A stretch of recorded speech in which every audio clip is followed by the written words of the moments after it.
अस्सलाम वालेकुम स्टूडेंट्स। उम्मीद है आप सब लोग खैरियत से होंगे।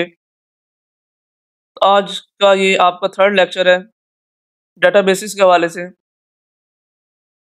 ये सेकंड ईयर आईसीएस पार्ट 2 की जो है बुक है, आपको आई थिंक लगवाई गई थी।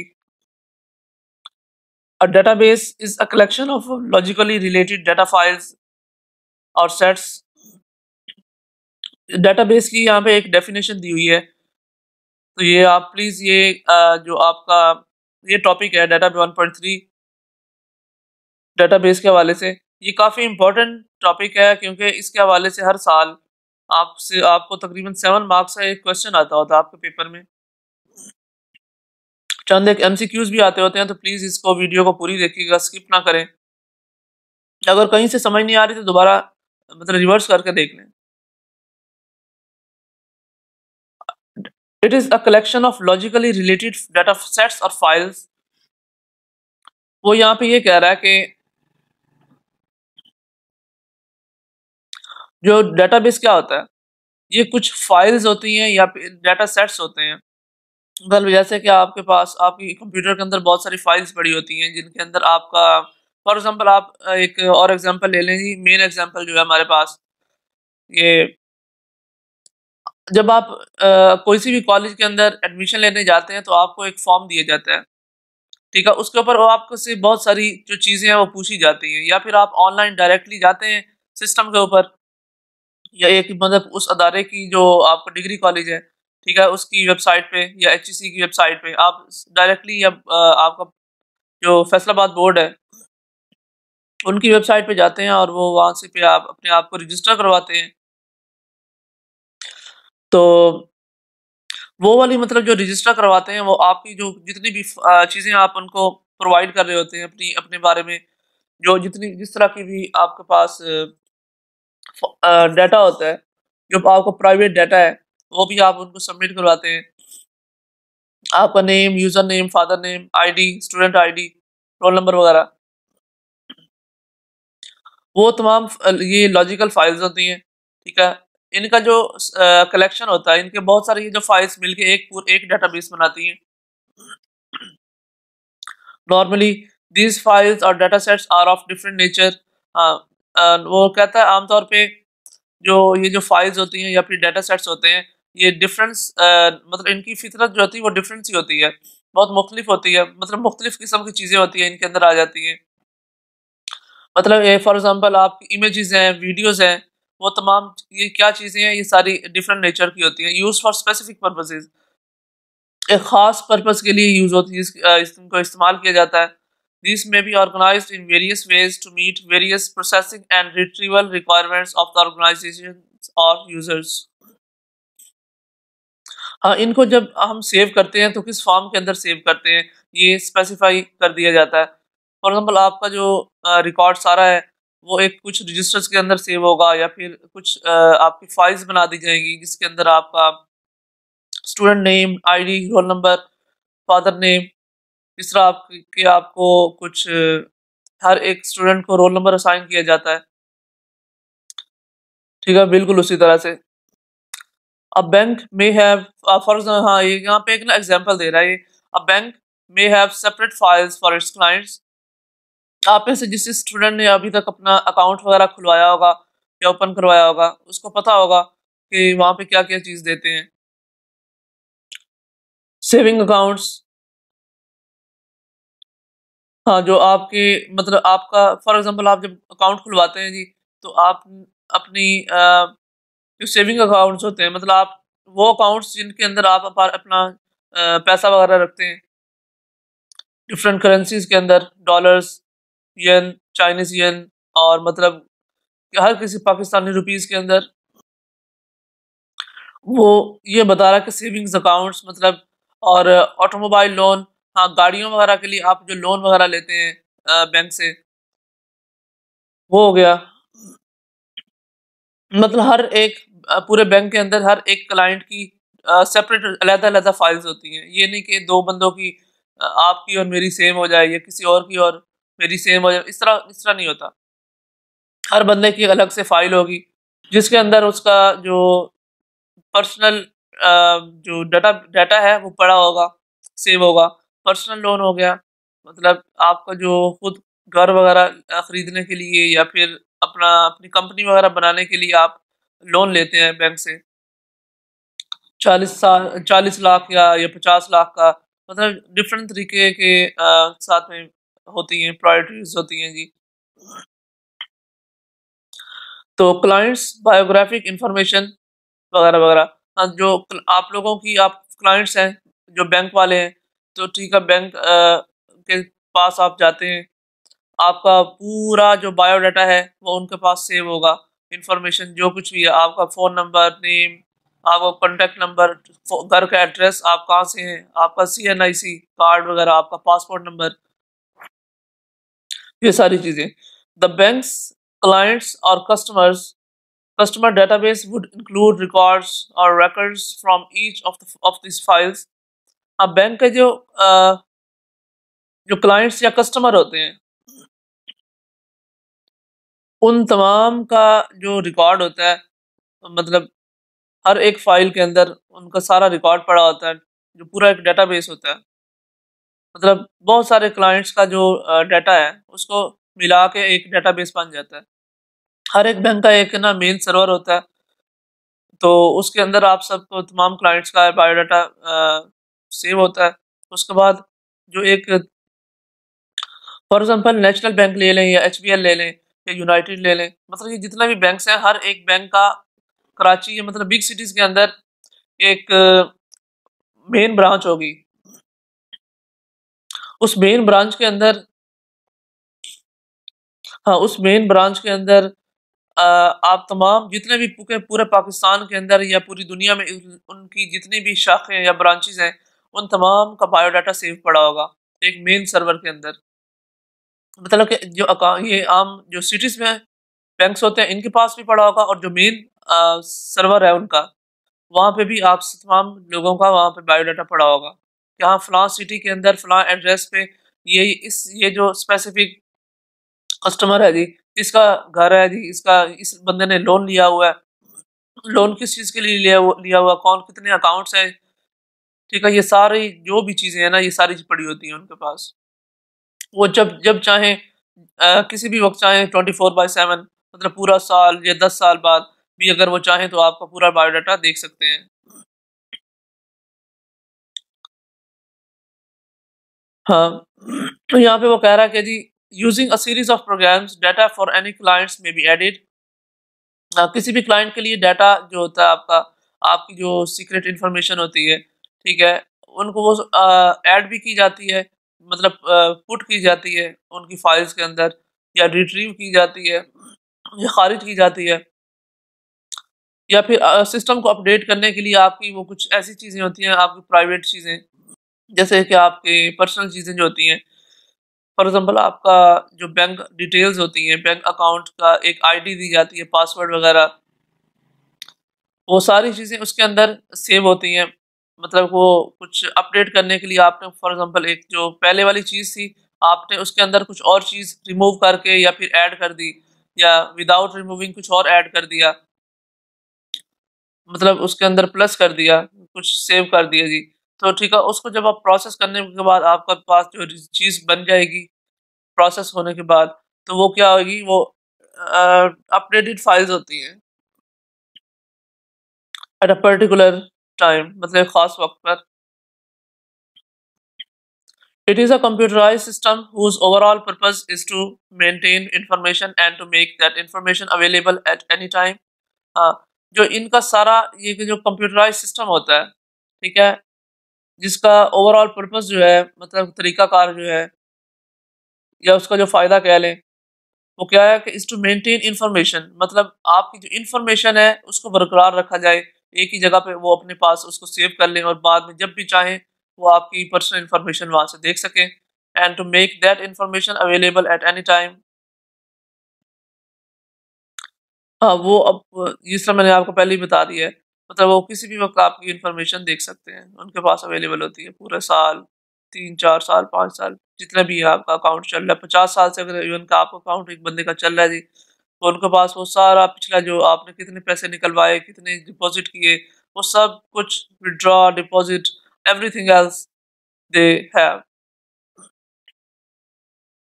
A database system is just a computerized record keeping system. जो database system होता है ये कंप्यूटराइज्ड सिस्टम होता है, ठीक है। मतलब एक कुछ फाइल्स होती हैं, जैसे पीडीएफ फाइल्स पड़ी होती हैं या ऑडियो फाइल्स या वीडियो फाइल्स। फॉर एग्जांपल आप का जो सिक्योरिटी सिस्टम्स होते हैं, सिक्योरिटी सिस्टम वाले क्या करते हैं कि जो आप जब बैंक जा रहे हैं या बैंक से मतलब निकल रहे हैं या आप एटीएम वगैरह पे जो भी कुछ कैश वगैरह विथड्रॉ करवाने जाते हैं, तो उस वक्त क्या होता है कि जी आपका जो जितना भी आप जब निकल रहे होते हैं, ठीक है, वो सारी रिकॉर्डिंग हो रही होती है, वो बैक एंड पे सेव हो रही होती है हर एक रिकॉर्डिंग। ये जितने भी कैमरास लगे होते हैं इनके अंदर आपका फेस भी रिकॉर्ड हो रहा है, आपकी मूवमेंट रिकॉर्ड हो रही है जी,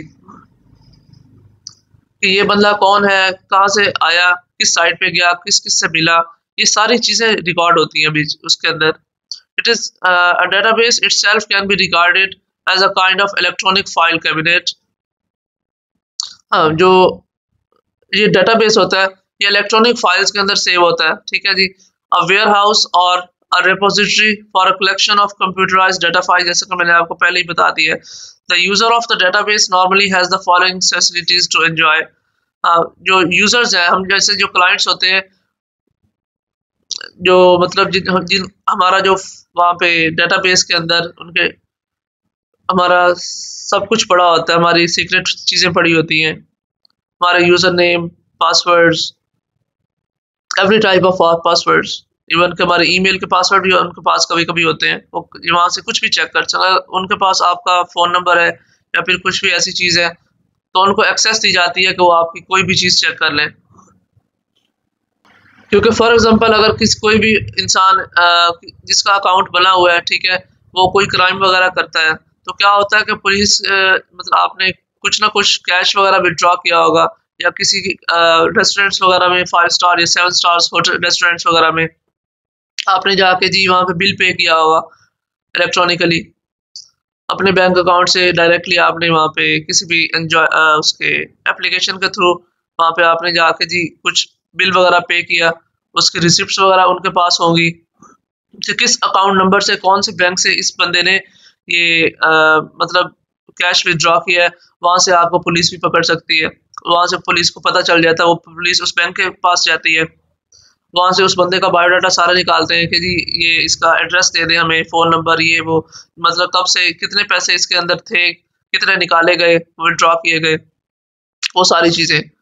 अच्छा, adding new blank files to the database. हाँ, जो आपको कुछ फैसिलिटीज़ देते हैं वो कौन कौन सी होती हैं, मतलब आप कुछ भी अपना जो डेटाबेस के अंदर जो पहले से कुछ चीज़ें पड़ी हो उसके अंदर आप कुछ और चीज़ें भी ऐड कर सकते हैं, कुछ ब्लैंक फाइल्स जिस तरह का कह रहा है ये। Inserting new data into the existing files, मतलब आप अपना डाटा वगैरह पुट करवाते हैं जो आपसे उनके पास पहले से जो फाइल्स पड़ी होती हैं, मतलब सिस्टम को अपडेट करने के लिए, ठीक है। Retrieving data from existing files, retrieve मतलब कि आपका जो पिछला डाटा पड़ा होता है उसको अगर वो किसी काम का नहीं है, कुछ चेंजिंग हुई है तो वो वहाँ से रिट्रीव हो जाता है, खारिज हो जाता है, उसको डिलीट कर देते हैं, रिमूव कर देते हैं जी, ठीक है। Updating data in existing files, हाँ, जो पहले से फाइल्स पड़ी होती है ना उनके अंदर आपको कुछ ना कुछ नई चीज़ें ऐड करके तो चीज़ों को अपडेट कर दिया जाता है। Deleting data from existing files, मतलब हाँ, पहले वाली जो फाइल्स होती हैं उनके अंदर से कुछ डाटा आपका रिमूव कर दिया जाता है, डिलीट कर देते हैं फाइल्स। मतलब आपने फॉर एग्जांपल अपना नेम नंबर चेंज किया है, कॉन्टैक्ट नंबर, आप बैंक के पास जाते हैं, आप कहते हैं कि आप मेरा ये मैंने नंबर चेंज कर लिया है या पासपोर्ट नंबर या कुछ भी CNIC वगैरह, तो आप प्लीज़ मेरा ये वो कर दें। रिमूविंग एग्जिस्टिंग फाइल्स, मतलब जो पहले वाली फाइल्स होती हैं उनको रिमूव कर दिया जाता है, empty otherwise from the database, मतलब वो कुछ खाली फाइल्स भी होती हैं जिनके अंदर आपका कुछ भी डाटा नहीं होता, मतलब आप वो जब कुछ ना कुछ डिलीट करते हैं फाइल के अंदर से वो कुछ एम्प्टी फाइल्स बन जाती हैं।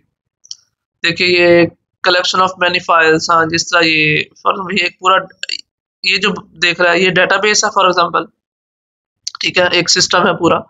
इसके अंदर ये वाले क्लाइंट्स हैं, एप्लीकेशन प्रोग्राम्स हैं।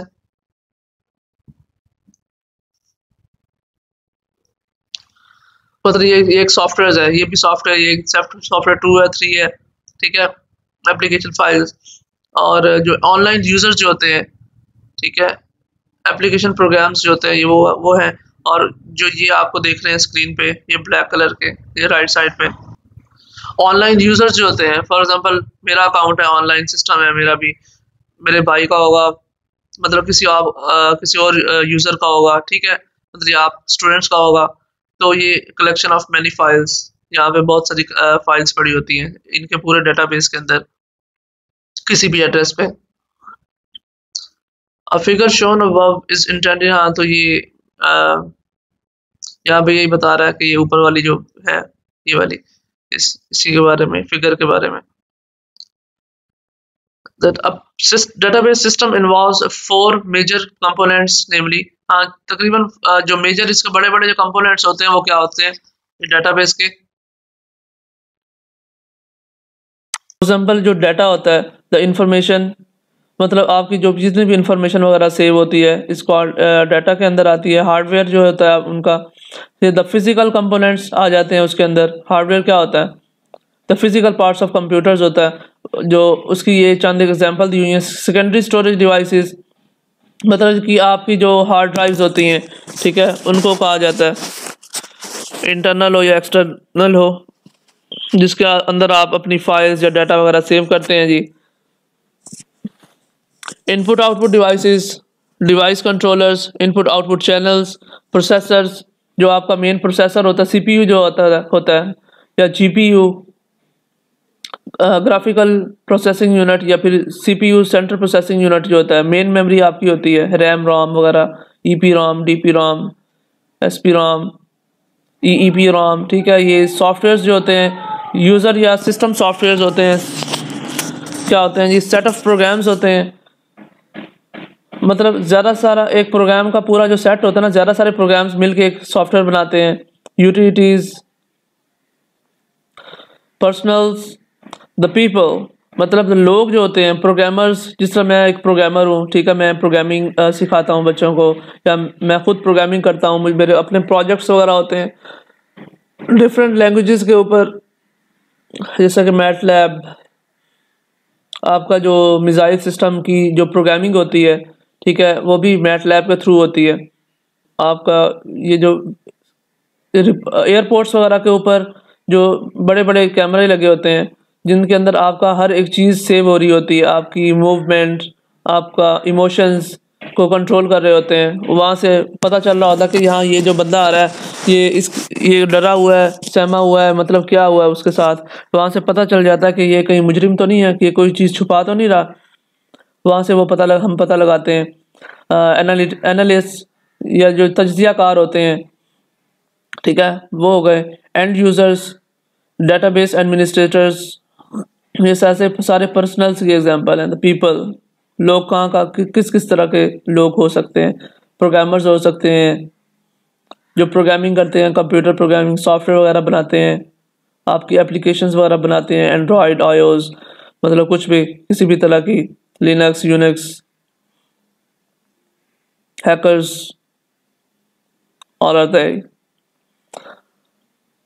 1.3.1 डेटाबेस ऑब्जेक्टिव्स हैं, data integration, data integrity, interdependence.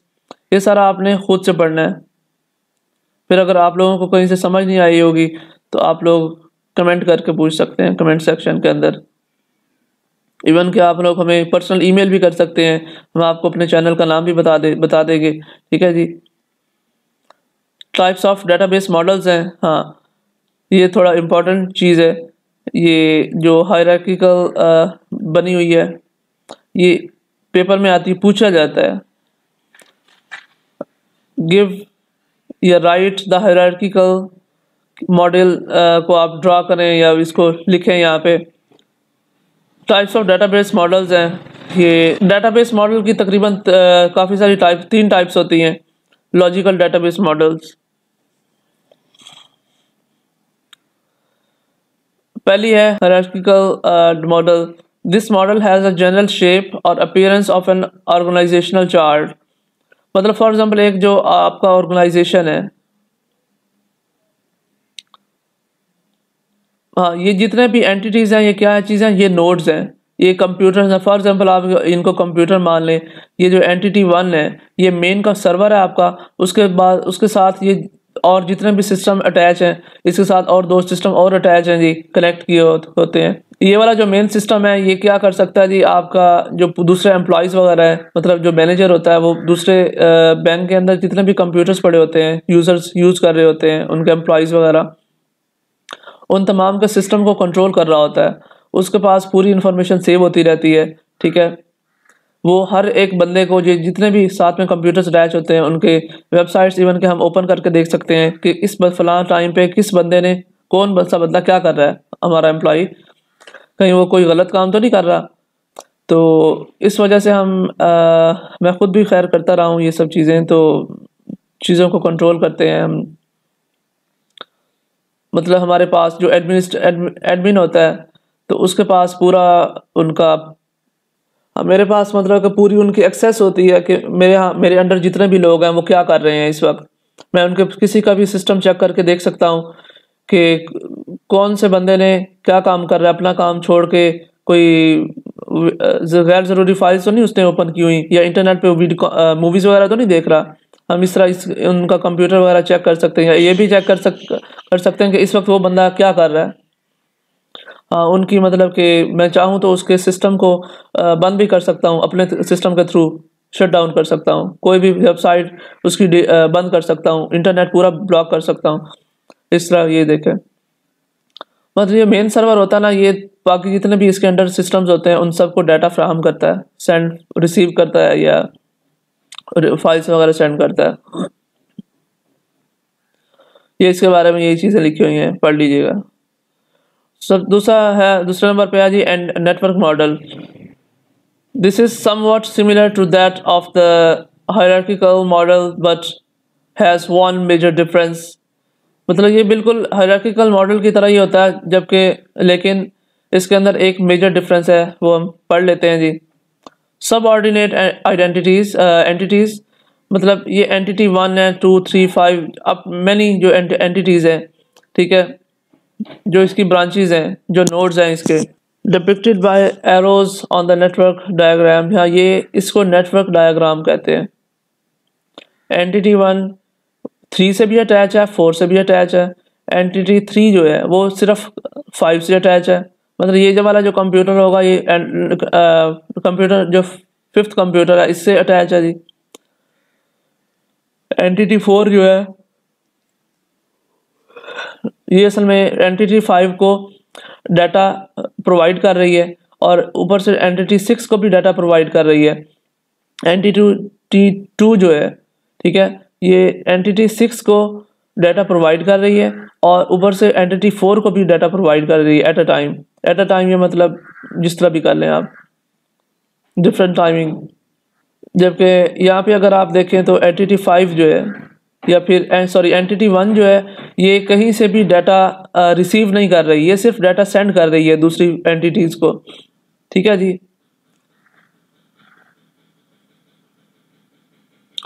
Networks provide more flexibility than a simple hierarchical system in the data relationship may be maintained. अच्छा, हम रिलेशनल मॉडल्स के बारे में देख रहे थे जी कि this system consist of a collection of simple files और रिलेशंस। हम एंटिटीज़ क्या होती हैं असल में, ये फाइल्स होती हैं, फाइल्स कह लें या रिलेशन कह लें। ये एक रिलेशनल डायग्राम दी हुई है। पेपर में कभी कभी ये भी पूछी जा सकती है कि जी आप draw the relational diagram of database, ठीक है। तो हाँ, ये जो सिस्टम होता है, हाँ, सिंपल जो फाइल्स होती हैं ये उसके ऊपर मतलब मुश्तमिल होता है। Each of which has no structure और physical connection such as those typically used in hierarchical और नेटवर्क सिस्टम्स। मतलब ये देखें, फॉर एग्जांपल ये जो फाइल है, फाइल नंबर जो 1 है, ये फाइल 2 को डाटा सेंड कर रही है, ठीक है। फाइल 2 जो है ये 3 को सेंड कर रही है, जबकि इनके अंदर तीनों में से कोई भी ऐसी नहीं है जो एंटिटी 4 या 5, 6 को अपना डाटा सेंड कर रही हो। ये मतलब एक रिलेशनल डायग्राम मतलब उन्होंने दिखाई हुई है कि इस तरह रिलेशंस हो सकते हैं। एंटिटी 4 जो है मतलब जो फाइल नंबर 4 है आपकी, वो एंटिटी 2 को डाटा अपना प्रोवाइड करती है, इसको कुछ ना कुछ चीज़ें सेंड करेगी, मतलब ये इसके साथ लिंक होगी। और ये 4 अगर 5 के साथ भी है, 5 6 के साथ है, जबकि 5 4 के साथ नहीं है, या 6 4 के साथ नहीं है, 6 किसी और के साथ भी नहीं है। ये एक रिलेशनल डायग्राम है जी। ठीक है स्टूडेंट्स, तो आई थिंक आज के लिए एक टॉपिक काफ़ी है, तो आप पिछले वाला जो मैंने पढ़ाया हुआ उसको भी रिवाइज करते रहा करें साथ साथ। Thank you. तो स्टूडेंट्स, आप लोगों से गुजारिश है कि हमारे चैनल को भी सब्सक्राइब कर दिया करें, ठीक है, और हमारी जो आप वीडियोस वॉच करते हैं, ठीक है, उसको भी देखा करें और अपने दोस्तों के साथ भी शेयर किया करें, ठीक है जी। और हमारा ये चैनल है, ये जिस चैनल के ऊपर आपको ये वीडियो अब हम अपलोड करते हैं, एवरी इन्फोसिस, मैं यहाँ पे आपको राइट करके वैसे ही बता देता हूँ।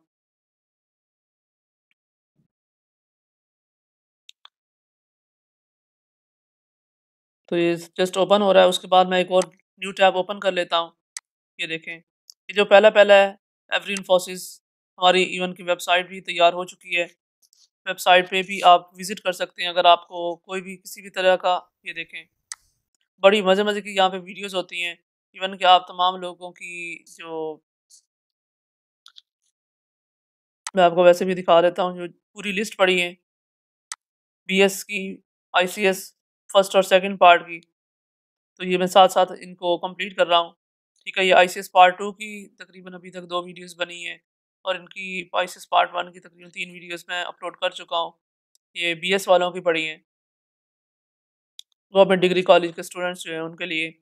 उसके बाद ये कुछ नेटवर्किंग की जो वीडियोस हैं हमारे पास, या फिर और मुख्तलिफ जो वीडियोस हैं टेक्नोलॉजी के ऊपर, वो भी हम लोग अपलोड करते रहते हैं, सिर्फ आप लोगों के लिए, ताकि आप लोग देखा करें इन्हें और सीखें, कुछ नई चीज़ सीखें। उसके बाद मैं एक न्यू टैब ओपन कर लेता हूँ और आपको शो करता हूँ, दिखाता हूँ कि हमारी एक वेबसाइट भी बन चुकी है। इस वेबसाइट पे भी आप सर्च कर सकते हैं, www.everyinfosys.com। आप जस्ट डायरेक्ट यूट्यूब इस पे गूगल सर्च जाएं और ये टाइप करें everyinfosys.com।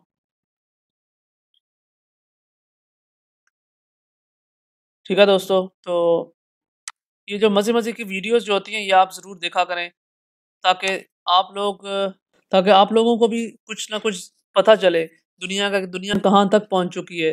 हम उसके अंदर बड़ी मज़े की चीज़ें लेके आते हैं आप लोगों के लिए।